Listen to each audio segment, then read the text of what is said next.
Assalamu alaikum, I'm Aisha and you're watching Samaa News. Here are today's headlines. Iran's Foreign Minister, Seyed Abbas Araghchi, has said that Palestine is not merely a regional or humanitarian concern, but a cornerstone of sustainable security in West Asia and a test of the international community's adherence to international law. He has termed the situation in Gaza as beyond a conventional military conflict, saying the mass killing of civilians and the destruction of vital infrastructure amount to violations of international law and constitute genocide. The United States and India reached agreement on an interim framework for a trade deal on Friday, bringing both sides closer to a broader economic pact. Under the framework, the United States and India will expand trade in technology products, according to the White House. Washington will impose an 18% tariff on Indian goods, the White House confirmed. India will purchase energy and technology products worth $500 billion from the United States over the next 5 years.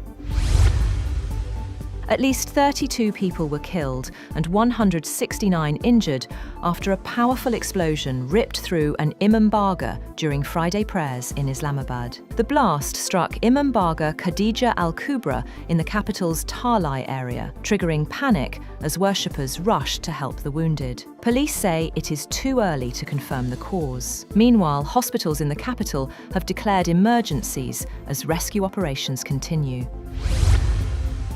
Several countries, including the United States, the United Kingdom, Saudi Arabia, Turkey, Iran, Russia, Australia and Germany, have strongly condemned the terrorist attack in Islamabad that targeted worshippers. In a statement, the US Embassy said it strongly condemns the terrorist attack carried out in Islamabad, which resulted in the death and injury of innocent worshippers. United Nations Secretary-General Antonio Guterres has also condemned Friday's attack.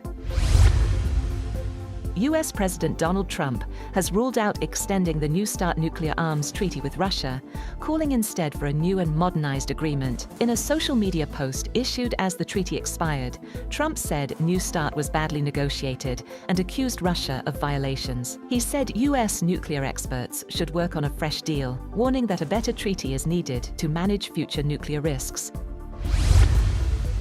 Australian authorities have warned protesters to avoid violence on the streets of Sydney during the visit of Israeli President Isaac Herzog on Monday, when he is due to honour victims of the Bondi Beach mass shooting. Police have said a large security presence would be deployed for the Israeli head of state's visit, following the December 14th attack on a Jewish Hanukkah celebration that left 15 people dead. Meanwhile, the United States has accused China of secretly conducting a nuclear test in 2020, escalating tensions as global arms control frameworks unravel. US officials told a Geneva disarmament conference that Beijing used covert methods to hide a yield-producing nuclear explosion, violating test ban commitments. China rejected the accusation, saying it acts responsibly on nuclear issues and blamed the US for fueling a new arms race.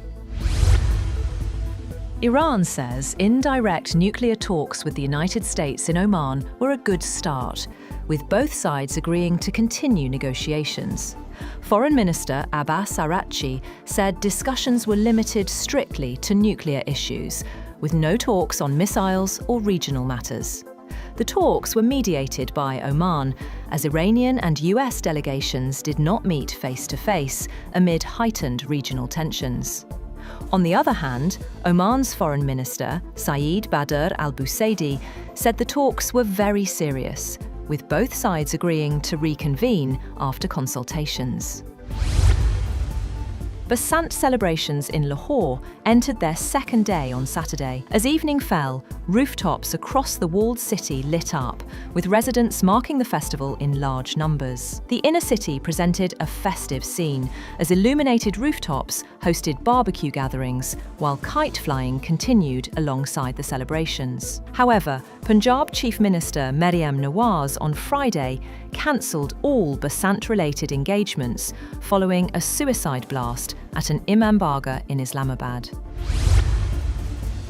The European Commission has proposed its toughest move yet against Russia's oil trade, calling for a blanket ban on services supporting Moscow's seaborne crude exports.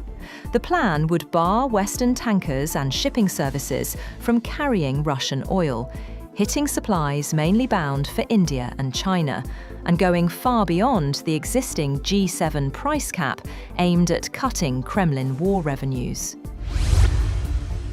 The T20 World Cup returns with its 10th edition, with Pakistan facing the Netherlands in the Sri Lankan capital on Saturday amid the threat of rain. The Green Shirts begin their World Cup campaign on a high note after completing a clean sweep of Australia in the 3-match home series.